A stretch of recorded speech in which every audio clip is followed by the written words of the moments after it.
All right, there we go. Welcome to class, everyone. Today we're going to be taking a look at the overhand grip and hopefully just get you more familiar with it. You know, normally in our combat bow and our sparring, we stick in the normal grip. We might switch hands here and there, but usually we don't transition to other grips as much. At least I did that when I was starting out. So hopefully we'll be able to really expand your mind on the possibilities of the overhand grip and, of course, the overhand reverse grip. And yeah, we're going to get some great training in. So we're going to start out with a warm up like we always do. And of course, we're going to be in an overhand grip. Go ahead and straighten out your arms. Put your hands and feet together.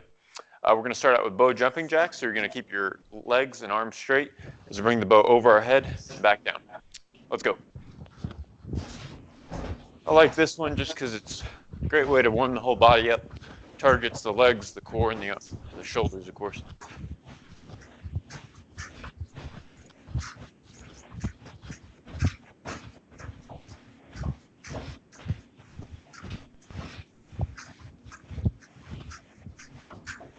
All right, time. We're going to move into some downward strikes from our overhand grip still. Really try to work in your legs and core to this.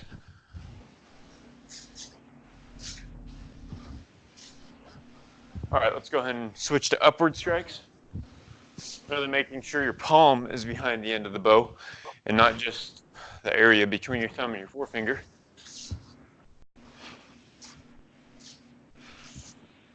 Still in our overhand grip, palms facing down.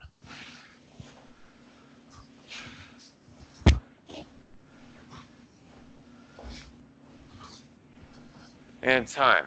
All right, we're going to do a little something different. We don't normally do this, but go ahead and choose a kata, preferably your pattern that you have currently, and you're going to do that as a warm-up. So, of course, it's probably not going to be 100%, and don't push yourself beyond what you need to, but this is just a warm-up, so make sure we're getting full ranges of motion, and, of course, good power.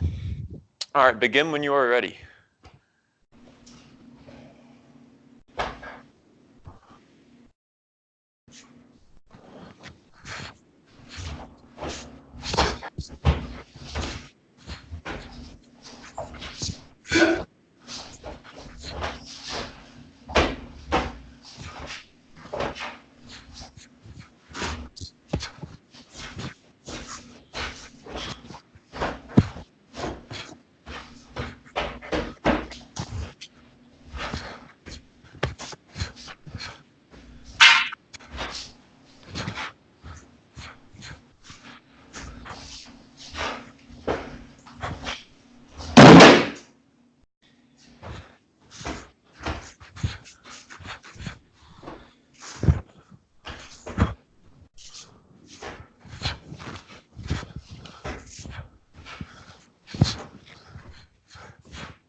All right, nice job, everybody. I know, a good kata, it'll always warm you up.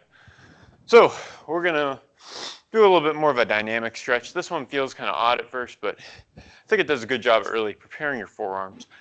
So we're going to be doing a figure eight from an overhand grip. So go ahead and start on the right side of your body. Well, pretty much the only way you can with an overhand grip, with your left hand on top. And we're going to slice down the left side of the bow and bring it up.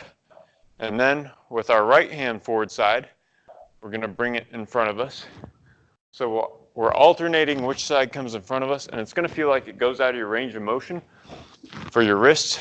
So make sure you maintain a loose grip. And of course, we want to build up speed, and this will be a good dynamic stretch.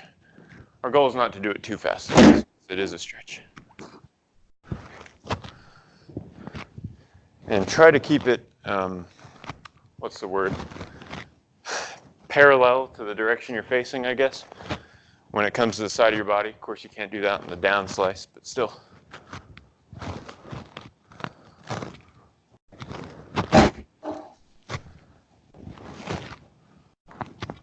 All right, let's go ahead and switch now.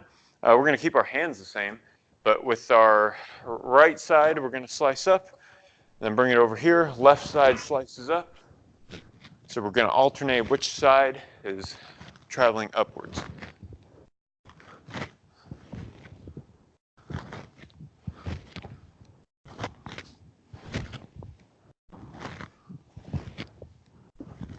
The overhand grip is one of those few things that you can integrate pretty much every part of your warm-up into. Obviously, we didn't do that with the kata, but everything else, we did get a good overhand grip going. And time. All right, so I'll always like to end with torso twist here. So you can just go from side to side, gradually going into a stance, focusing on the legs a bit more, where we're kind of leg free in those figure eights.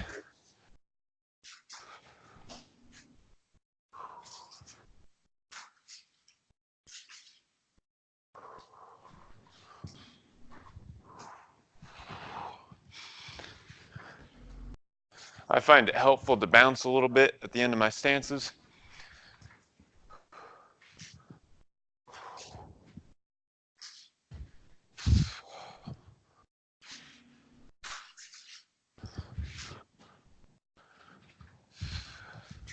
All right, time. So, overhand grip, obviously, putting our hands on the thirds, and that's it from there. There are no dominant sides. Of course, we have a side that's forward most of the time, but not necessarily. First thing I want to go over is why we don't have overhand in our traditional stuff. And I couldn't think of any instances where we use an overhand grip. I'm sure there might be some variation of it we use at some point. Most of the time, we don't use an overhand grip. And why is that? Nobody? I know you guys have good bow minds. Why don't we use an overhand grip in traditional? I think it's very limiting. Limiting on how much you can actually do. And effective something like an overhand front strike or an overhead front strike. I think it's very limiting on. There we go. Yeah, one thing that I was going to mention is methods of control we have for traditional strikes. Pretty much any traditional strike and some blocks that we have are going to stop or are going to be completed and controlled by three things. One would be that you don't stop it, such as the sweep. It's just a fluid motion, and we really don't stop it with anything because it's a fluid motion. Another thing would be the extension of a joint, and a good example is the overhead front strike, where literally our arm cannot go anymore. That is the furthest it goes, and that is one of the mechanisms that helps stop us. And the last one is the body stop, such as the overhead rib strike. Obviously, it can't travel any further because we have a body. So all those things really don't apply as much with the overhand grip, right? Like you said, Sean, hitting like that would be possible, but you know, that's really bad position. It's bad training for combat, just a bad grip there. And a lot of the things we do, school I used to go to, we used an overhand grip in traditional, and we do overhead rib strikes, and you'd alternate which side you would hit with. And I gotta say, that is like the worst grip you could have. Literally, all that's holding on is my index finger on there. So if you were to use it, I mean, I'm not saying it's impossible. I'm just saying it's probably not going to be good reinforcement for the skills you're gaining in combat. So that's really one of the big reasons why we don't use it, just how you can do it. The versatility, overhead or the overhand grip is very versatile in combat because we can strike from a lot of different angles without transitioning. But that's not really good for traditional because we need to strike at different angles with transitioning. That's kind of the point, you know. We're sliding our backhand here, we're sliding it up, we're using a bunch of different grips. So anyway, that's a little break from the warm up there. We're gonna go ahead and get started. Just go and get to an overhand grip in a right dominant stance for me. Doesn't matter which side, we're gonna do it on both sides. And I wanna go over like some concepts and combinations we can do. Like I said, I wanna make you more comfortable with the overhand grip. Totally forgot about my camera here. And before we do that, we got to know what we can do. So we're just going to go over some basic strikes you can do here. And I'm sure you know these, but it never hurts to practice them. So we're going to start out with our 8 angles of attack. So go ahead and do those with me slowly once. We're going to do either 2 or 1 starting first, but I'll say 1, 2, 3, 4, 5, 6, 7, 8. And one thing I do want to note on here, make sure you're hitting with your palm. If you have to reach, like this and you hit powerfully, it's really going to hurt your thumb. I figured that out on Bob when I was using one of my heavier stabs, and that's just a lesson that stuck. You know, you have to hit with the right angle. Make sure you have a good grip. You don't want a death grip, but you do want your palm behind it here. So just keep that in mind. So 1, 2, 3, 4, 5, 6, 7, 8. All right, we're going to do that 5 times, a little bit quicker, good intensity. And I'm just going to count 1, and then we'll do it all the way through together. 1.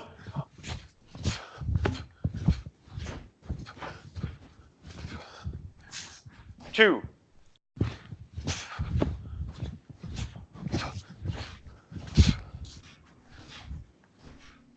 3.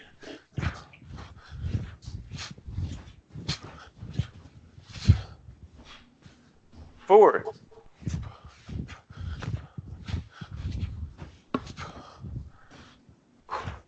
And 5.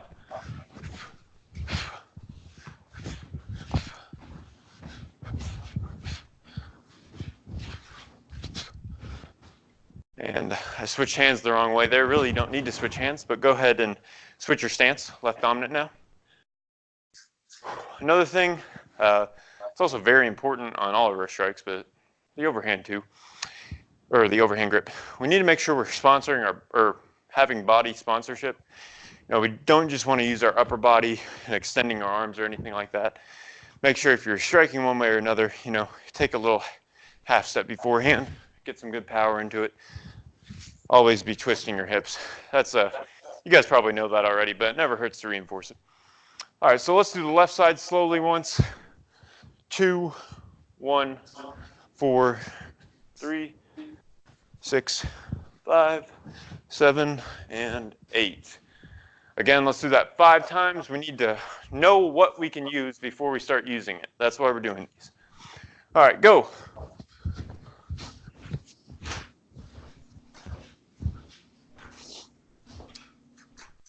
2.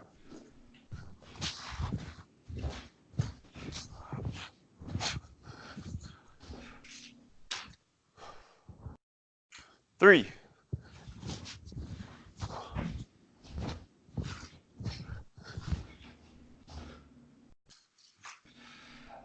4.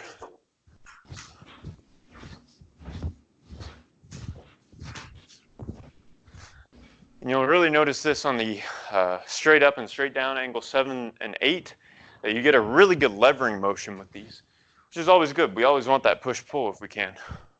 And 5.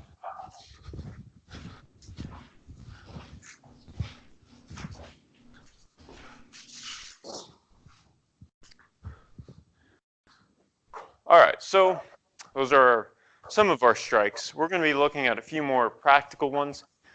We're going to divide these up a little bit differently than normal, but these are the thrusts. So obviously our first thrust could be with both hands. We're just extending our front arm to where it reaches its end of its range of motion, excuse me, and that's going to be the end of it. So both arms just go from our guard position and strike. Our second thrust is going to be the one-handed thrust, where we just basically take off the front arm and strike. And then our third one is going to be the heel thrust, which I know what you're thinking. You can't really have a heel thrust when you don't have a heel to the bow right now. But really, our first thrust there was more at an upward angle, even though it's traveling in a straight line. We're in our guard and we're striking. Whereas with our heel thrust, maybe we block it out of the way and we're coming from more of a high line into our target. So that's the difference there. We're going to see that in one of our one steps, I believe. So just keep that in mind that, you know, there are different angles to use here.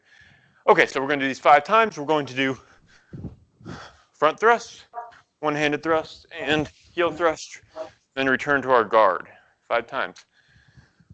1.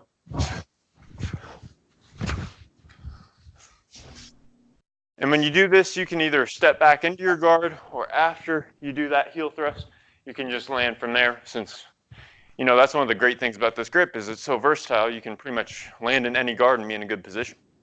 All right, 2.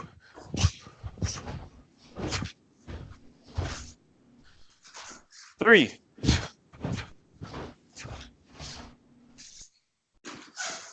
4.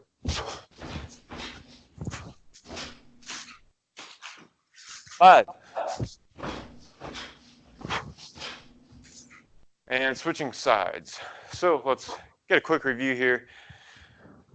I'm in my overhand grip, hands at the thirds. I'm going to extend my arm to where it can't go anymore. And then use my backhand only, step into it, and hit with the other end of the staff. Alrighty, let's do that 5 times. 1, 2,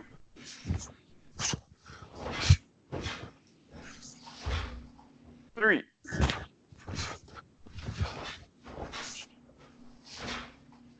4,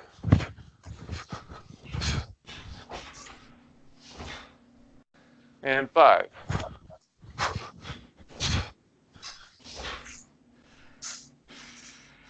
All right, so we're going to get into defenses with the overhand grip, which aren't nearly as long because, you know, it's so standard with our overhand grip.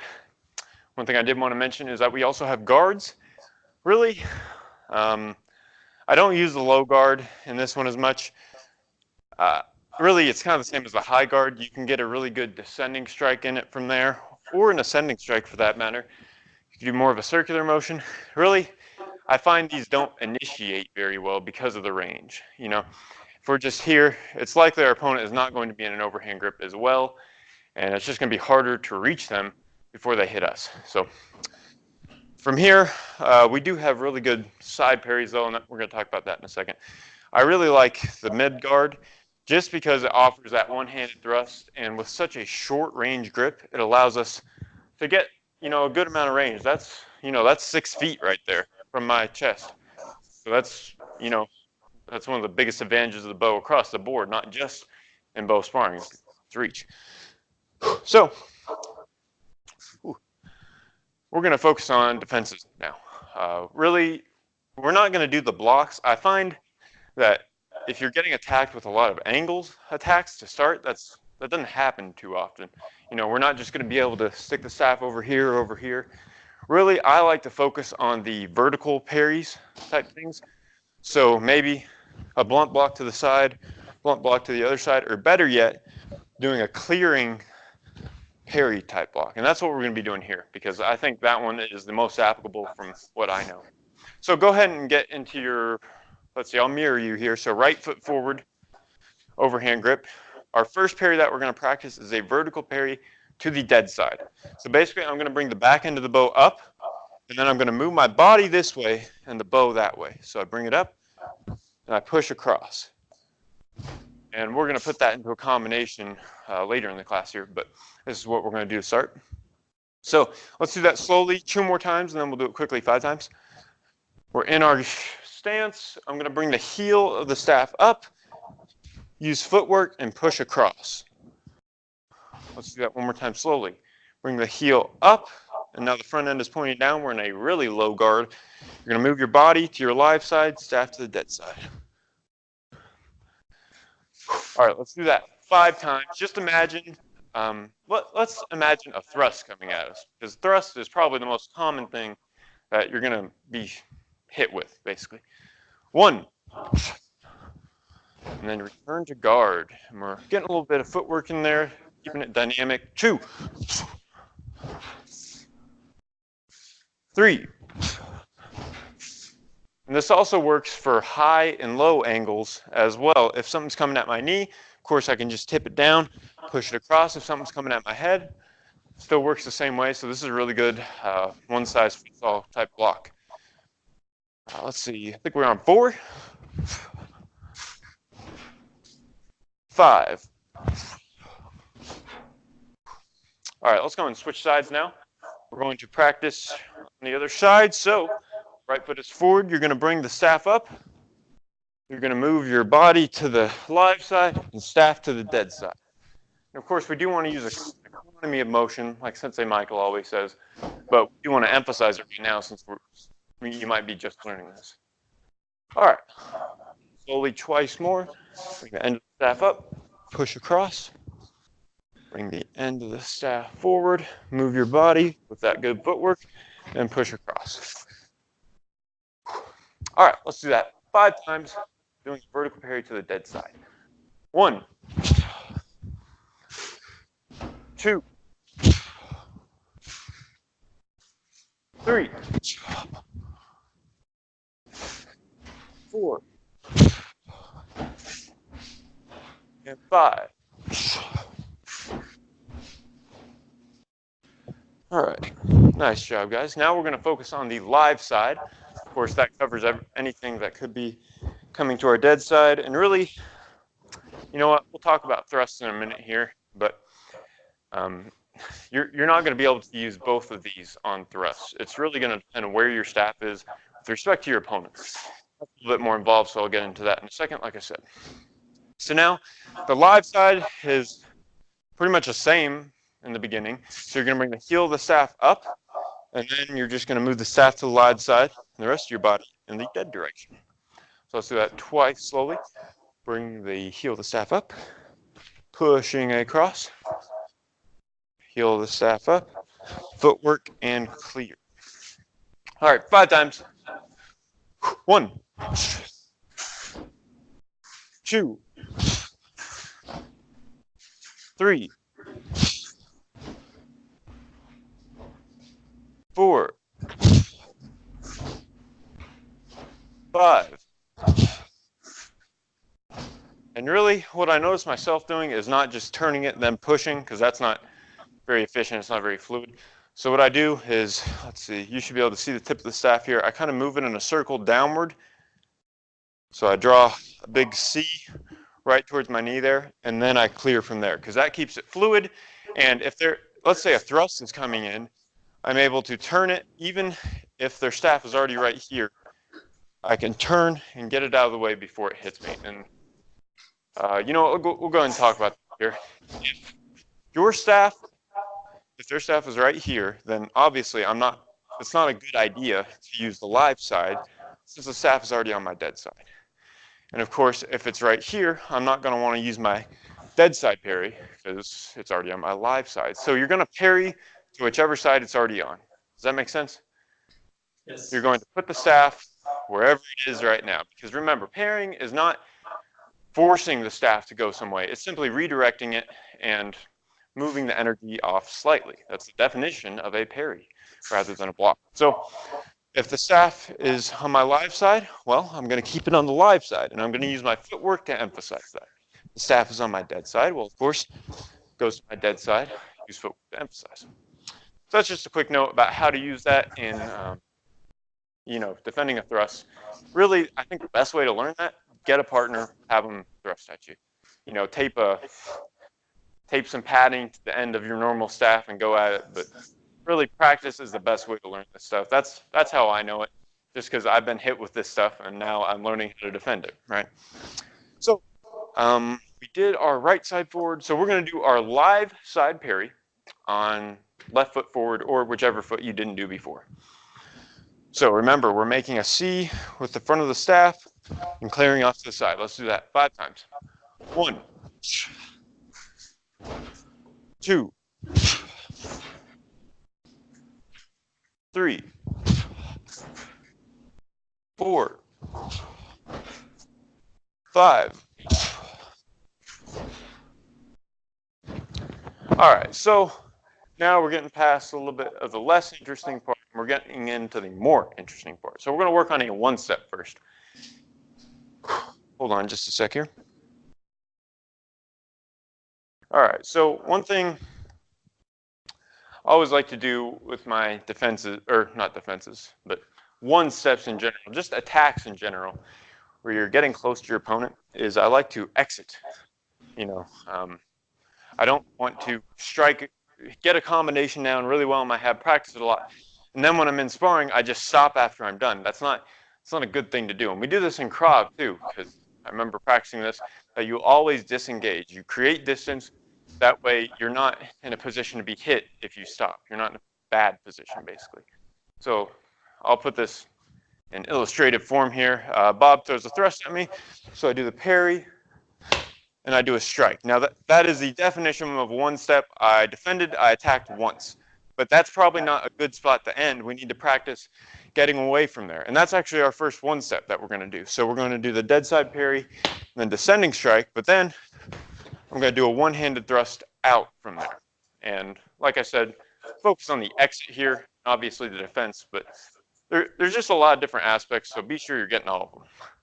I don't even know what to focus on here. There's so much good stuff going on. Anyway, we're going to practice that combination twice slow, 5 times fast. That's our format for today. We got a thrust coming at us, and we'll assume we're just in a middle guard here. Our staff is pretty much well in front of us. And we're going to tip the front end of the staff down, clear across, and I'm actually going to slide my front hand up some because it's likely that your arm will be in the way, or if it's really low, or if the staff is a bit higher, you can clear with the middle. It really just depends on the situation. I wouldn't worry about it too much now. So we're going to clear across, and then we're going to rotate the staff, hit with an angle 1 or 2, depending on which side you're on. And then we're going to use our footwork and deliver a one-handed thrust while sliding back. That is our disengage. One more time slowly. Dead side vertical parry. Descending strike, and you're going to have to slide in for that, so be sure you're adding the footwork there. You're going to slide in with that descending strike, and then one-handed thrust out of there. All right. We're not going to do this full speed at first. We still need some practice on it, but let's get going a little bit faster. Let's go ahead and enter that state of mind where we have someone imaginary in front of us. We're in our sparring match here. 1.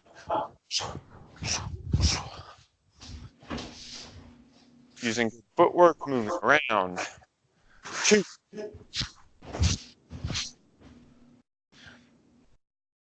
3.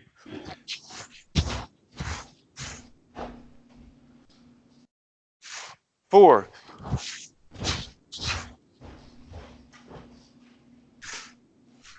5.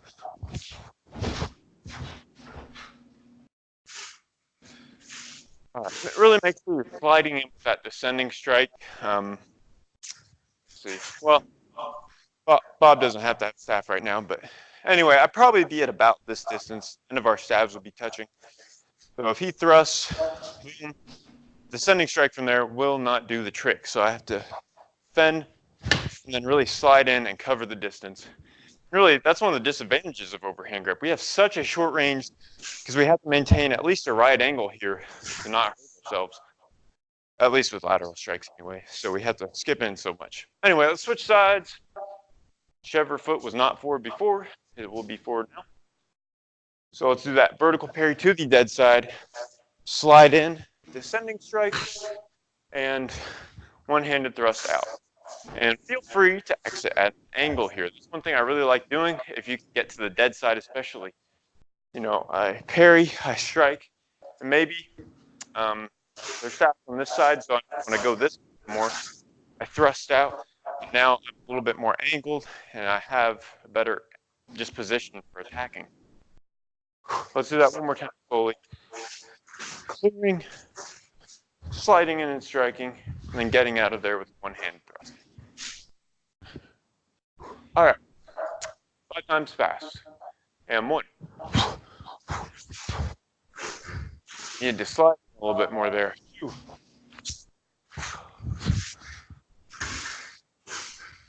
Keeping the forward going. 3.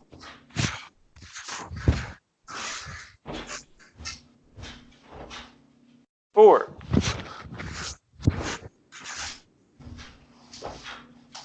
5. 6.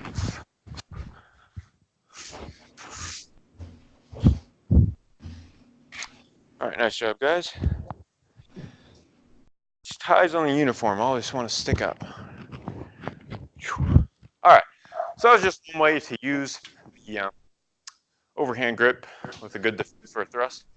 I want to mention this also works preemptively, which is a super awesome thing, because if you can kind of use your footwork to close the distance some, or just stand your ground when they're advancing, what you can do is kind of push your staff forward and then clear, which has the same effect as then thrusting. You know, if your chest is getting closer with respect to their staff, that might as well be a thrust, no matter who's moving. So keep that in mind, that you can kind of skip forward and then strike from there, and then you don't have to use the footwork on the downward angle strike as much. So that's one alternative to it that I find works pretty well. I use that one quite a bit with the normal grip, but it would work with overhand as well. So this next one, I planned this for the foundation class actually, just because it's a really good definition one step, and that you have one attack, one defense, one counterattack. And that is that we just slide forward, do a blunt block, clear, and strike. But Stefan, I know you've already done that. We had this in our overhead front strike class, I believe.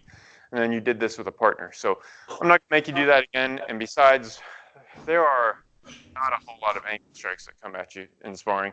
It's much more likely to occur once you're already in close. So let's say we did that one step that we just did. So I clear and I strike. Now from here, yeah, I'm probably not going to get hit with a thrust. I'm too close for that. So here's where the angle strikes are coming in. And of course I could block from there. But generally no one leads with an angle strike. Well, I'm not going to say that, but it doesn't happen nearly as often as thrust. You know, I don't think I've ever started with just a descending strike. Most of the time, I'll either do that parry forward, I'll thrust, or I'll do like a strike to the knees or something with a long grip or reverse grip. But rarely ever do I just do a descending strike. So anyway, I'm not saying that's a bad combination. Build some really good concepts there. Just not as good for what we're doing today. So we're going to take kind of the same approach on the reverse overhand grip. So go ahead and get an overhand grip for me. We're going to slide our hands down the staff to where our back hand's about at the quarter, front hand's about a fist length away from the end. This is our reverse grip. And of course, this is one of the ones, again, not used as much, and especially because, you know, I usually don't use this. I use the normal reverse grip, if you want to call it that, rather than the overhand, just because I like the heel thrusts a lot more. But really, thrusts work kind of the same with either one. We just saw that with our overhand grip here, that we can still do thrusts from both directions. So anyway, let's look at what we can do with our reverse grip. Like I said, same approach. What can we strike? How can we strike with this? I'm looking for your guys' answers here. How can we strike with this? Yep, I see descending, ascending, horizontal. I see a lot of lateral strikes. What can we do that's not lateral? Yeah, there we go, Gavin. We did that in the last class, actually. We got that heel thrust from the reverse grip. That's good. Yep, heel thrust is good. What else can we do? It's very reaching. Yep, that's true. But if we do that, we end up just holding it with our fingers again, so that's a little tough. Yeah. That's not a good idea. That's one way to do it. I was thinking the one-handed thrust. You're gripping at the end of the staff. That is, that's probably 7.5 feet right there. So it's very uncontrolled since you're only holding on one end, but maybe if you get their staff out of the way, I mean, this can be devastating, especially in self-defense. You know, you want to maintain your distance at all costs, so to have that distance is awesome. Anyway, we're going to practice that. So we're going to go descending strike, horizontal strike, upward strike, heel thrust, and then one-handed thrust. And I don't want you to have to copy my footwork here. Use whatever footwork feels appropriate. What I'm doing is just kind of stepping out, coming back, striking across, come back for the first three, and then from there, stepping forward and then sliding back. I like attack with a one-handed thrust because if you're on the offensive, that means your opponent's going to be on the defensive, and because this is so uncontrolled, you're likely going to get the staff, if knocked out of your hands, at least redirected in a way that's not good for you. So, like I said before, 5 times, and we're going to do those 5 strikes right there. All right, let's go. 1.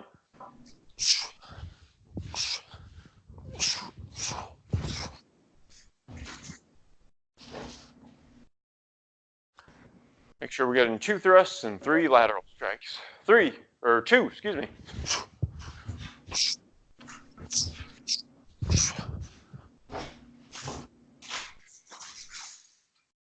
3.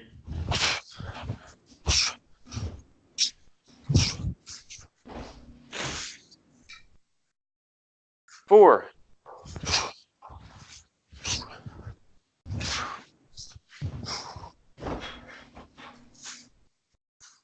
And 5.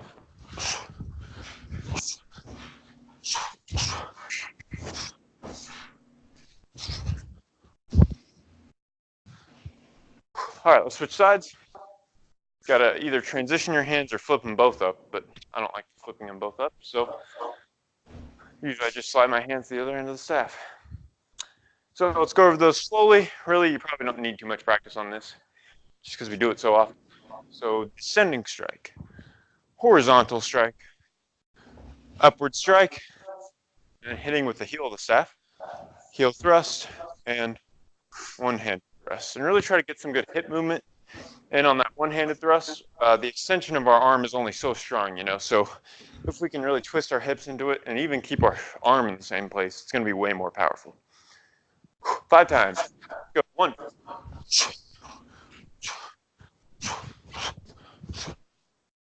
Just realized I was on the same side. 2.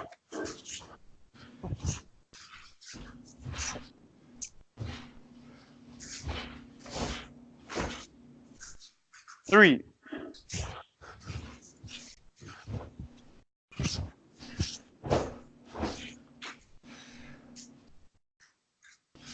4.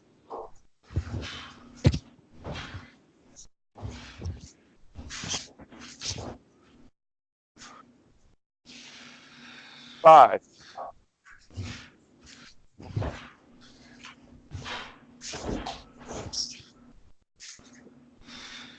And I don't know if you've been doing this, it's probably pretty natural.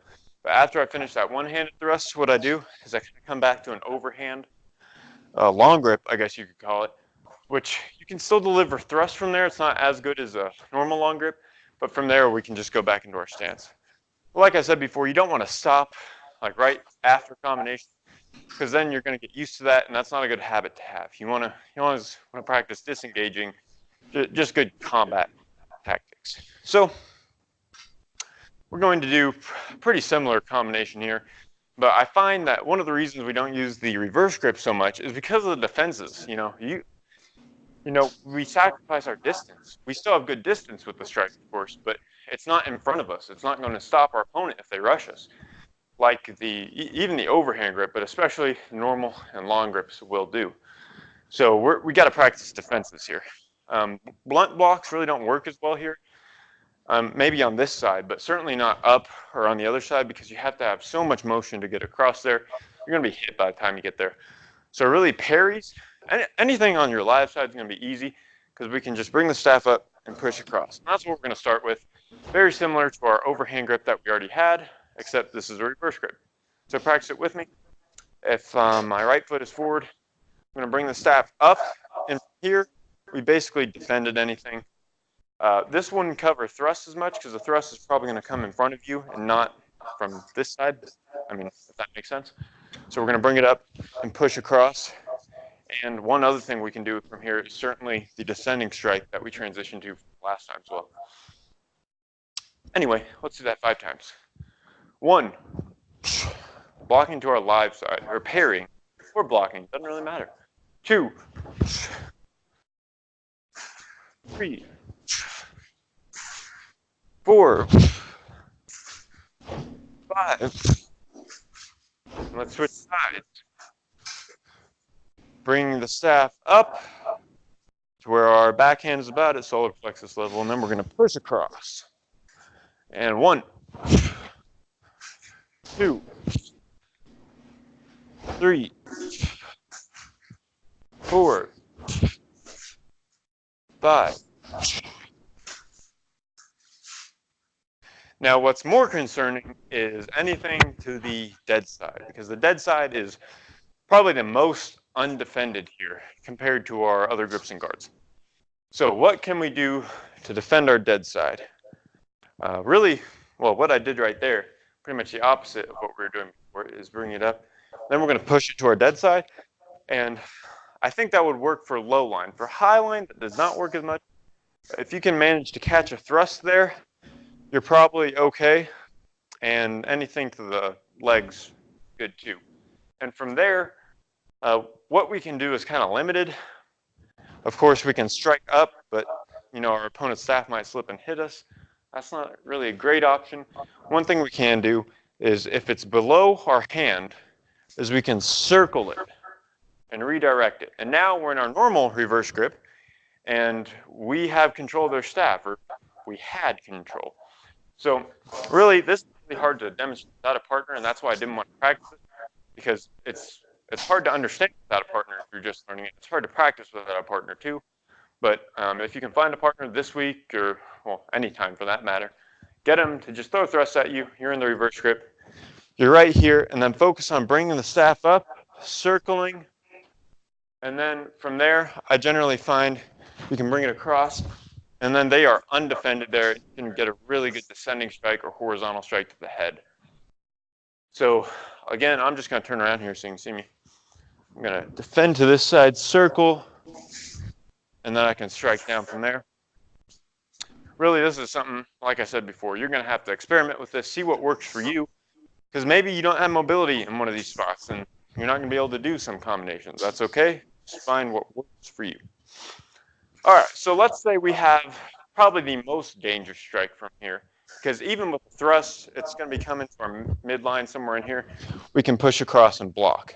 And from there, we can do some strikes down, or we can simply transition our hands and go into our normal grip. But the most dangerous probably is what comes at your head here. So how could we defend something coming at our dead side high line?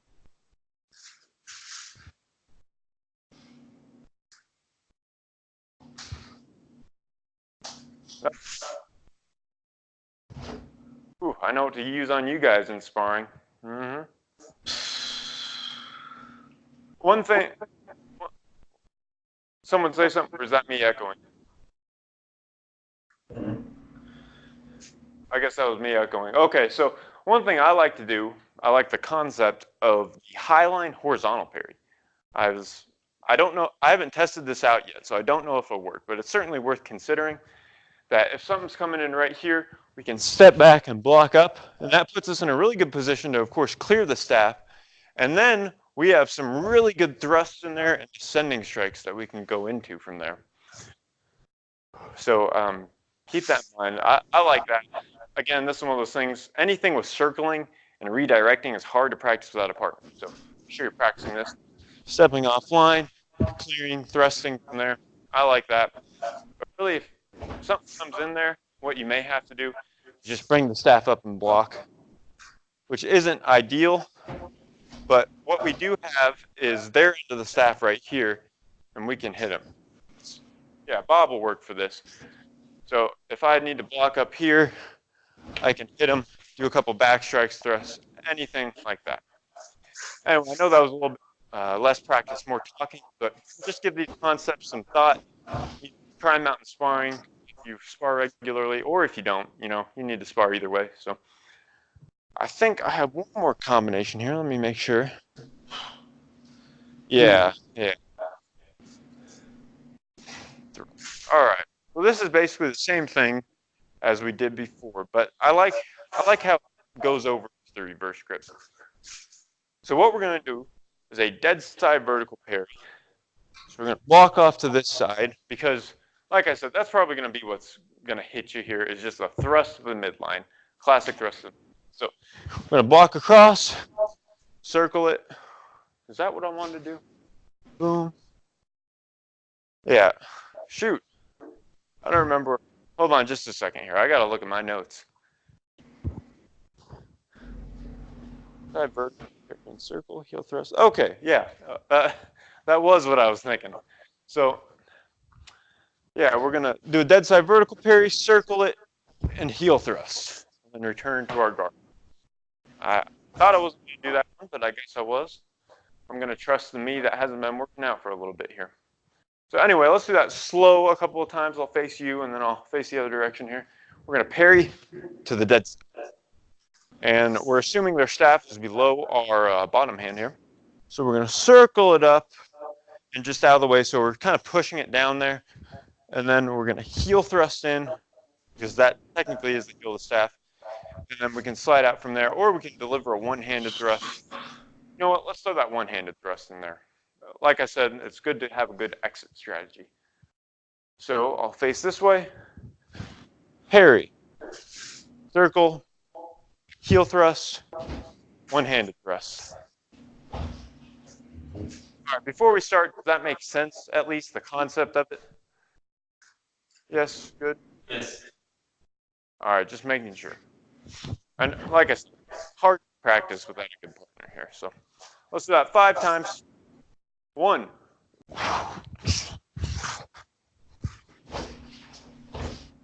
2,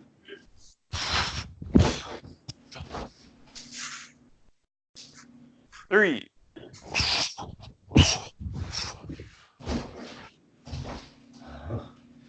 Uh-huh. Uh-huh. 4,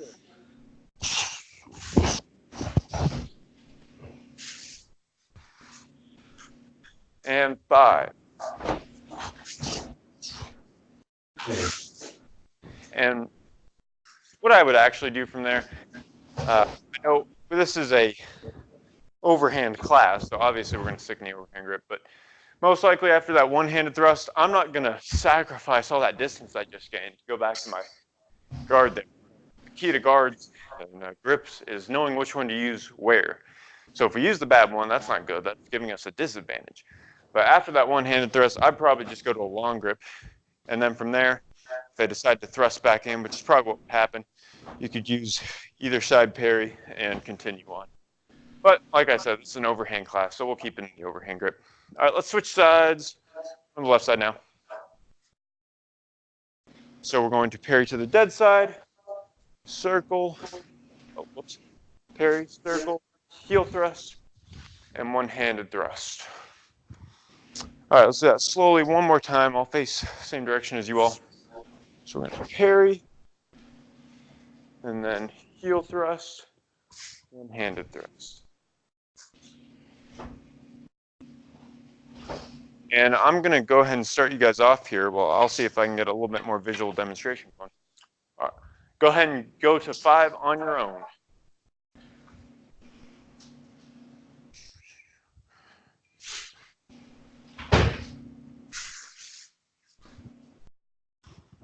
Okay.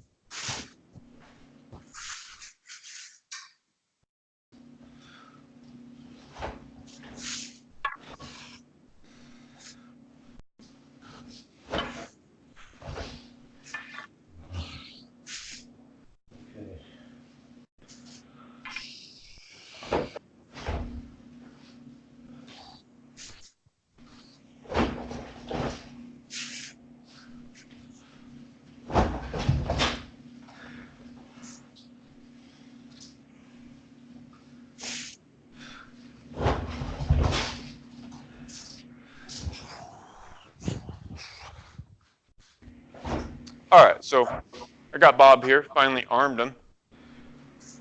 And you might want to consider this for like a Wavemaster, something like that, just putting a belt or some other wrappable object around it, taping the staff to it, something like that. Anyway, what we'd be doing is, it kind of depends on the situation. Again, if it's a little bit lower, it's probably going to be easier. The more perpendicular of an angle you have when really levering the staff is easier, while the closer to horizontal you get, the more prone it is to slip. So really this works way better with more range, like if we were to hit down and then angle it from there, but we don't have more range. So what we can do is clear across and clear it out of the way. And we can do a descending strike from there. We have been doing a heel thrust, really. Like I said, depends on the situation. Your partner is not going to just stand there after doing a thrust. You know, that would make sparring way easier, but that never happens. So really, what I'm saying is get a partner and practice this stuff. I'm not saying you have to free spar. You know, just tell a family member, a friend, hey, grab the stick, leave your arms extended at me. So hopefully this class has given you a little bit more insight into how we can use the overhand grip and the reverse overhand grip, or Hey, Levi, overhand reverse grip. Yes.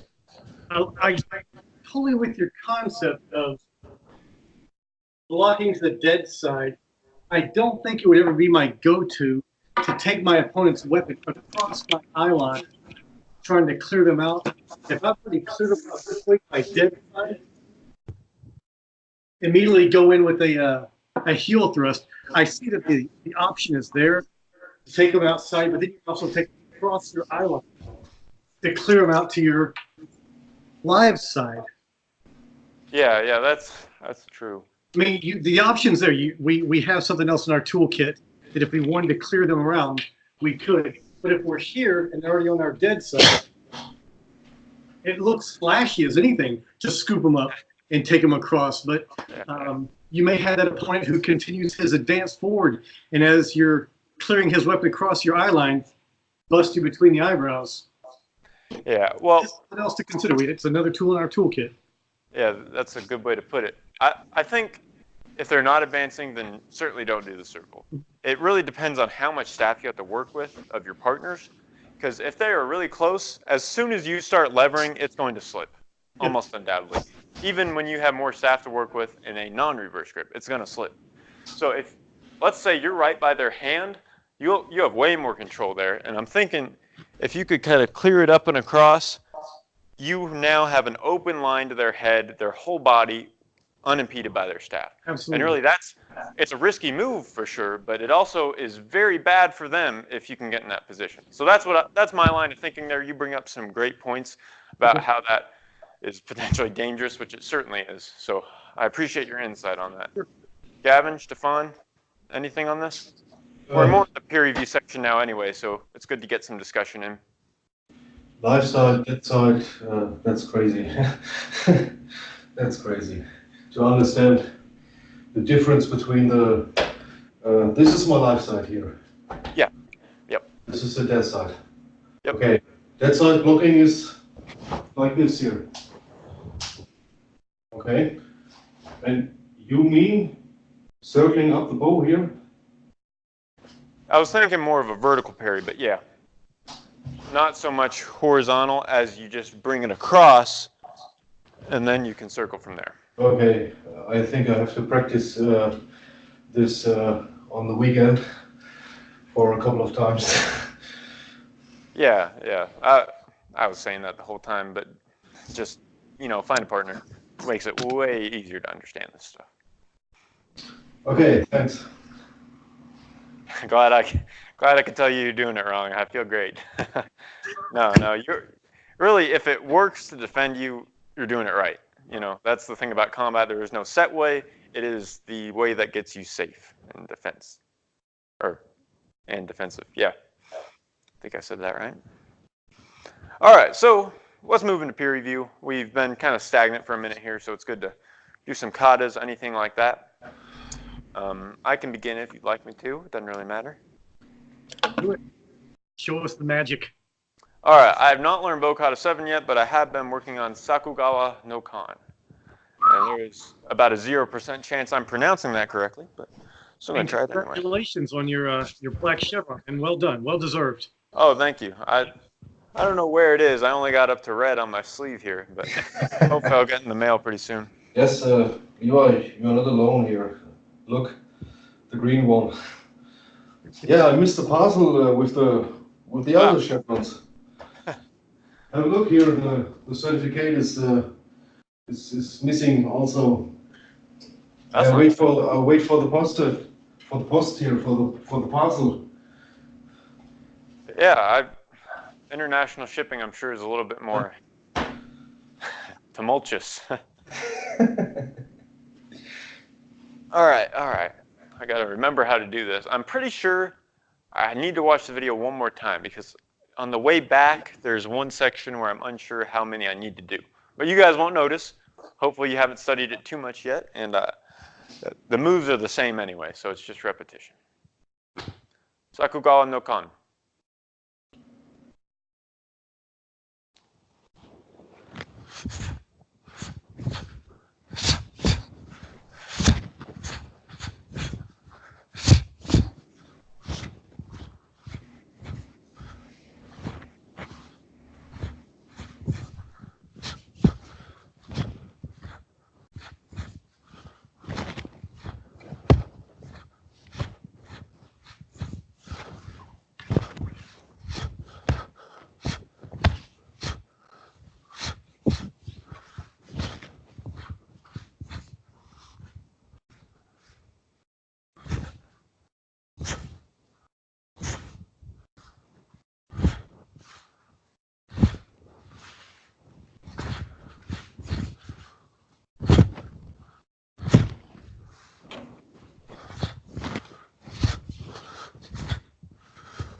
Very nice.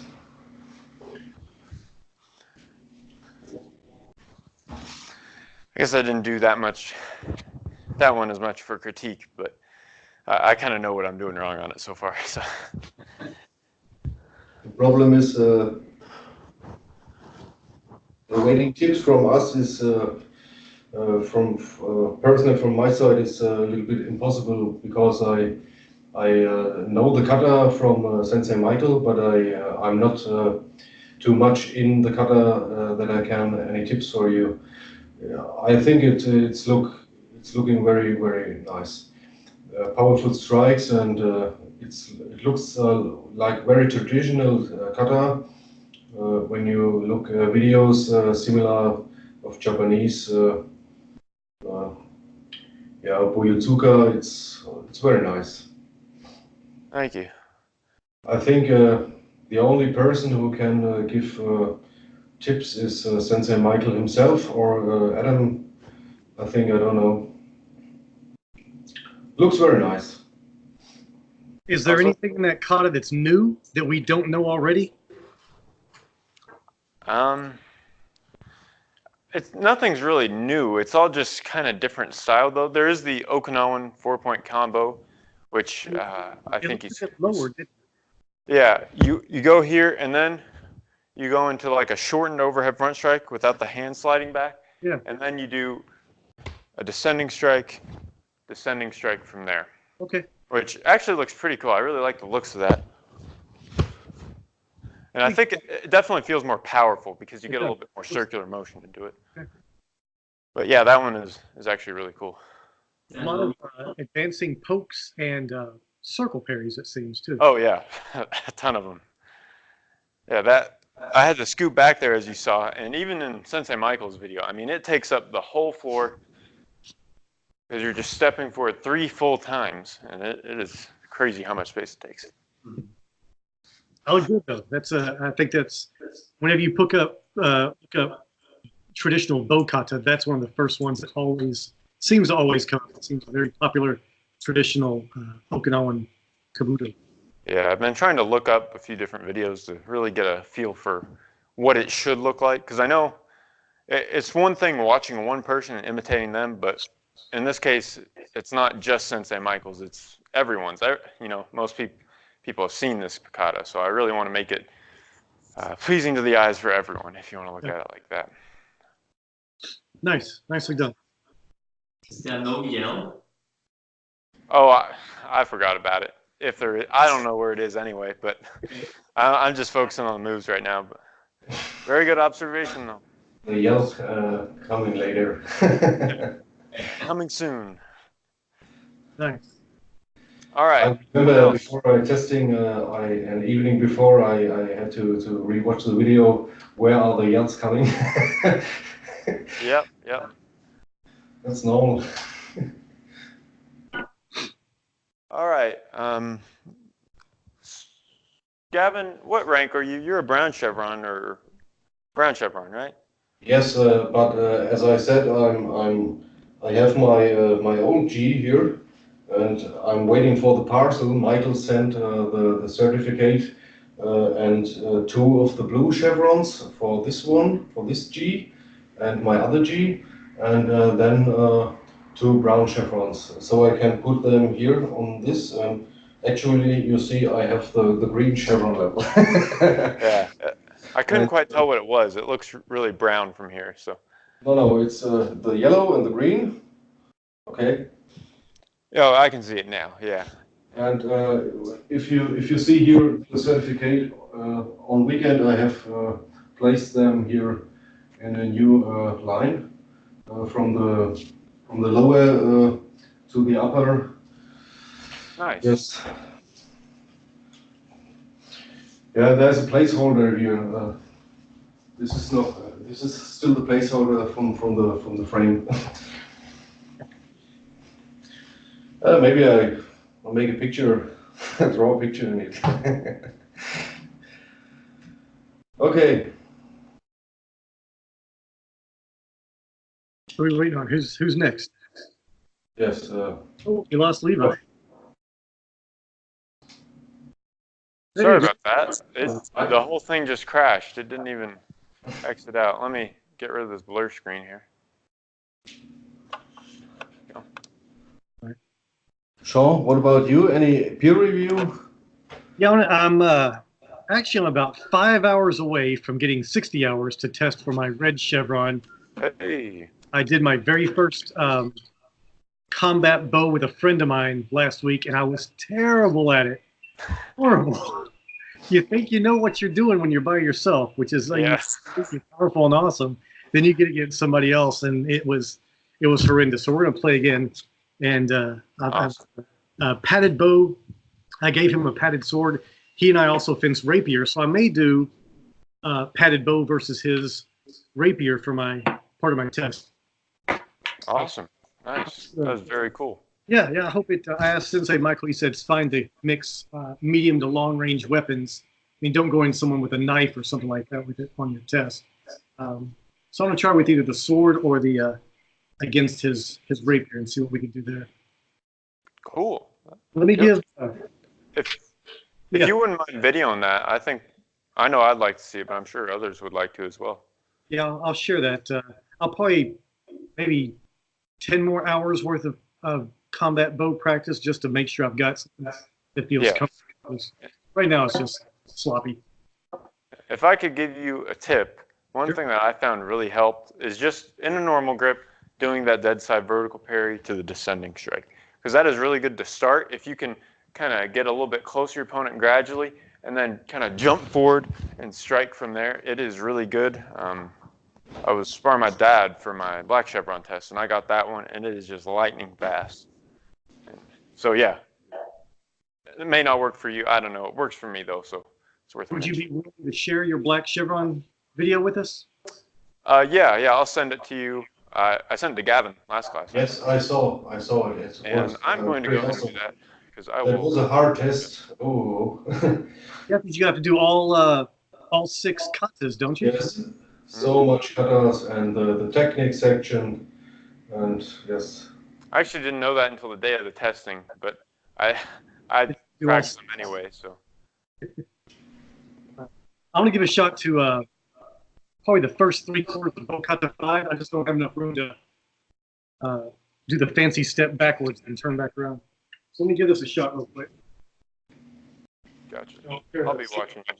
Got a very low ceiling.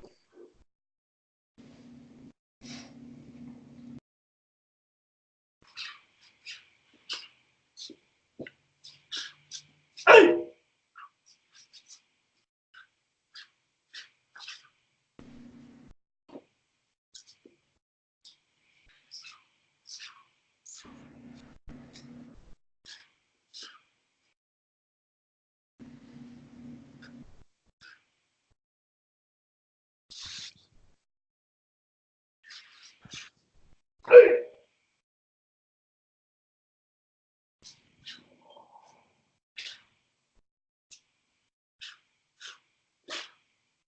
I'll end that right there. Whew. Very nice, very nice. Thank you. Sean, I have a question. Yes, sir. What bow did you use here for the kata? Was it a rattan or a traditional one? This bow? Yes. This is let's say it's a white ash bow. And white ash, and it's a very inexpensive, very light bow. What do you think? How many pounds or kilograms or grams better? I can go with ounces. It's well under a pound. Yeah, okay. My tapered ash oak here is 900 grams or I don't know 1 pound. Okay. I have no idea.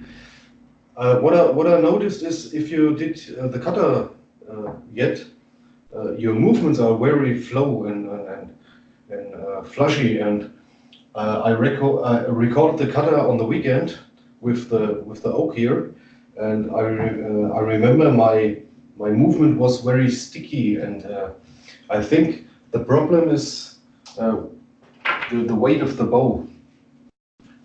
that you can't. The movements are very yeah. The movements are not fluid enough. It's kind of like if the bow's too heavy, it throws you around, Yeah, especially. yeah. So Genau. Yes. it's I think the next time or for the test I use here my lighter one. It's a better yeah, the better option. okay. Yeah. I've been using a hickory one that weighed a couple pounds. I don't know how many grams that is, but it was just over 2. And what I have been doing for Sakugawa no Kan is using my steel staff, which weighs 5.5 pounds. Ooh, And beast. now it is rough. You can't do the techniques the same, but after picking up this one, it is lightning fast, and it's actually really cool to feel the difference and feel how much faster you can go.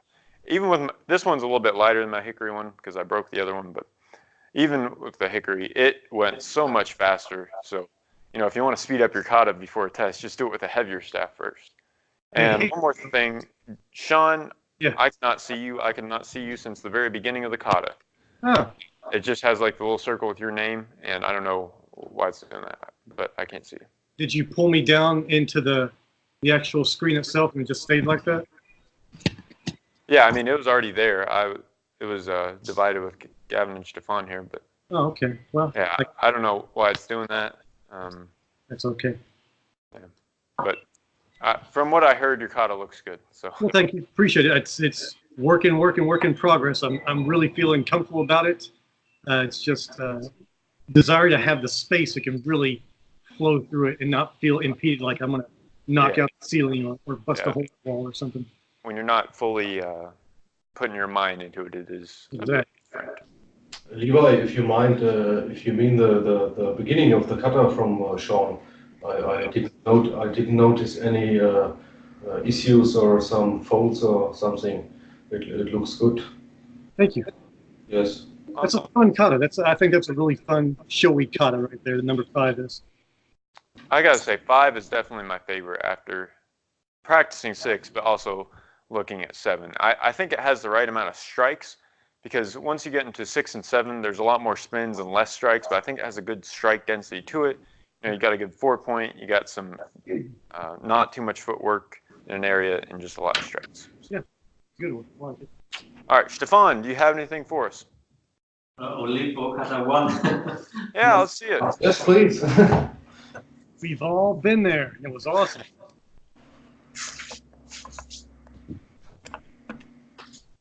For kata 1.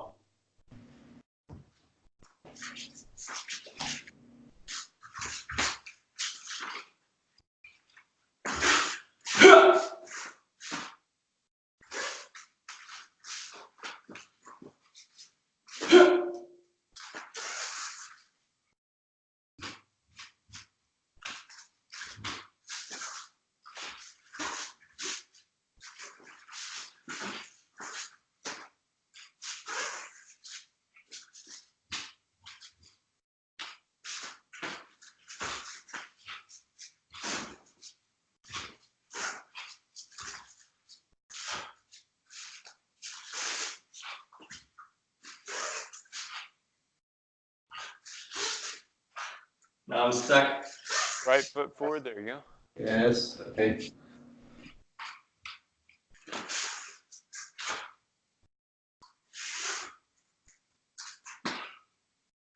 Nice, nice. I will say you had some good-looking strikes there. I just like how you strike. Now, one thing, I think the biggest thing that I would fix so far is the stances. You are, I think if you committed to them a little more and really emphasize them, not even physically, but just if you think about it more, you try to have really powerful stances that support your strikes, I think it would make the kata look a lot better. Because Okay. stances are still part of your power. Normally we don't think about it like that, but I mean, it's just how the rest of your body is able to contribute to your strike. That's what a stance is. So other than that, it looked good. It seems like you're coming along with it nicely, but yeah, stances, that's the one big thing I would say. Okay. I'm still working on it. Yeah, no, that's all right. We're always working on them. Thanks. thing I've noticed, get those overhead rib strikes, get those over your head. Don't cheat yourself here.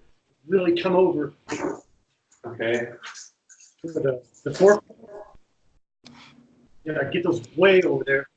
Okay. Yep. Sensei Michaels will look for that, and it also, as we all know, it adds the power. And throw here, boom, and really hit those things hard and way over your head on those. Okay. But that's a good one. They the yellow chevron test. I remember when I first saw the curriculum, yellow chevron test like this long. There's a huge stuff in there.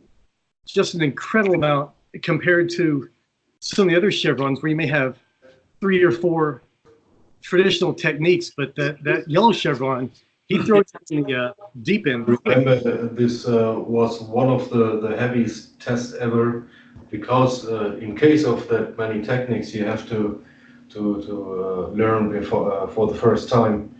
Yeah, I would say probably white or tests from white to yellow and yellow to green are probably the toughest. Yes. Even with black, you're just learning new ways to do moves, but they're still the same moves that you've been practicing since yellow chevron, so it's not even that much different. Okay. But I did look at the second chevron curriculum, and there's quite a bit. They have all the bunkai and one steps, so I'm looking forward on how to do that. And all the combat stuff with the pinning, the slipping, the trapping stuff. I've yet to watch that, but I'm looking forward to it. All right, Gavin, you're doing okay on Bokata 5. Do you have any questions on it? I know it's kind of hard to do in there. On weekend, I was on Saturday and Sunday last week. I was with my wife in the dojo, and I recorded, as you remember, the assignment with the kata. I was a little bit angry about one fact, as I did. As you remember, I had 2 visual elements from the Shaolin style, and I was a little bit angry about the fact, as I did here, this movement. The staff was not so close to my body. The rotation was more outside, like this. Yeah. I remember this in the video, and but I was at home and saw the video. I have no possibility to check the video in the dojo, and oh my God, what what was that? But the problem is, you make 1 take, 2 take, 3 take, and in each take is a little fault or issue or something, and then you have to make the choice which one of the best. Yep.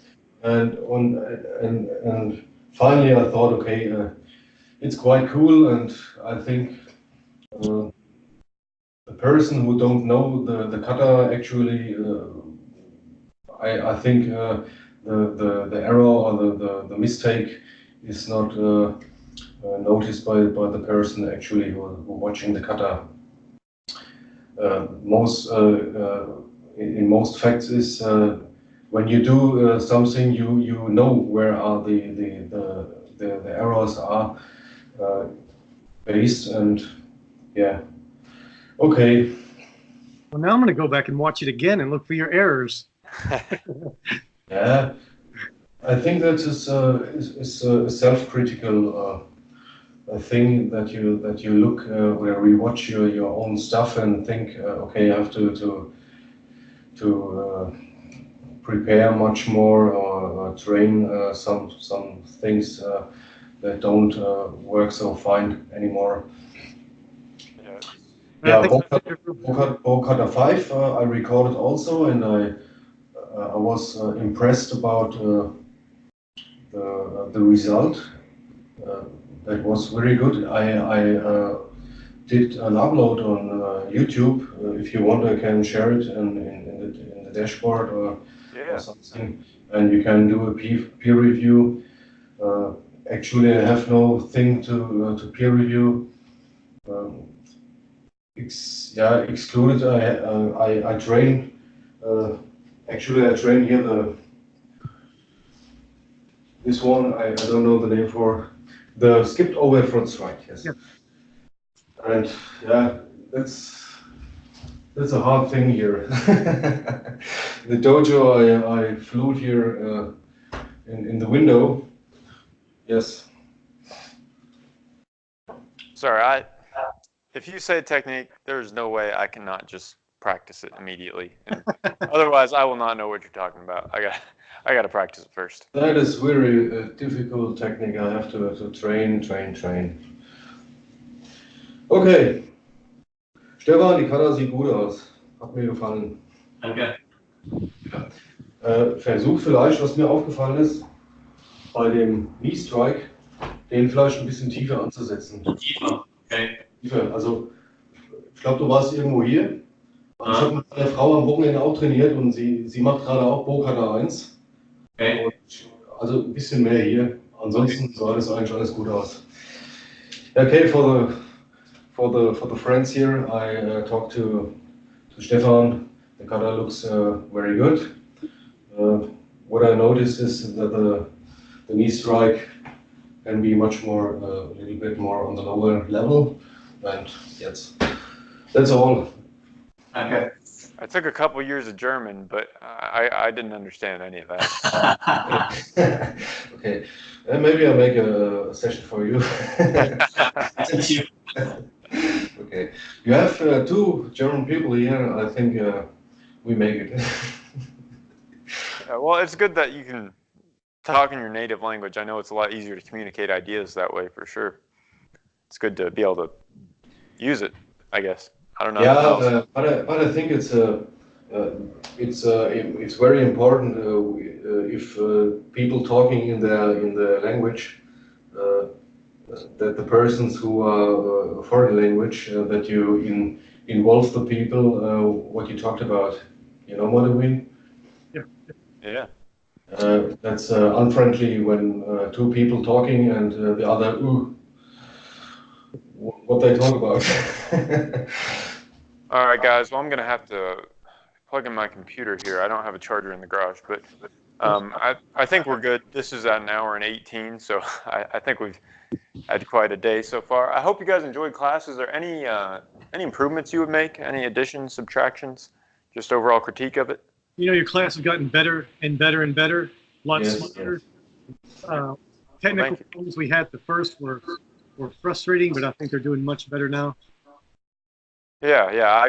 I plug it in every time now. It's wired, so I think that has definitely helped, and I'm glad that we can all actually hear and see each other without too much interruption.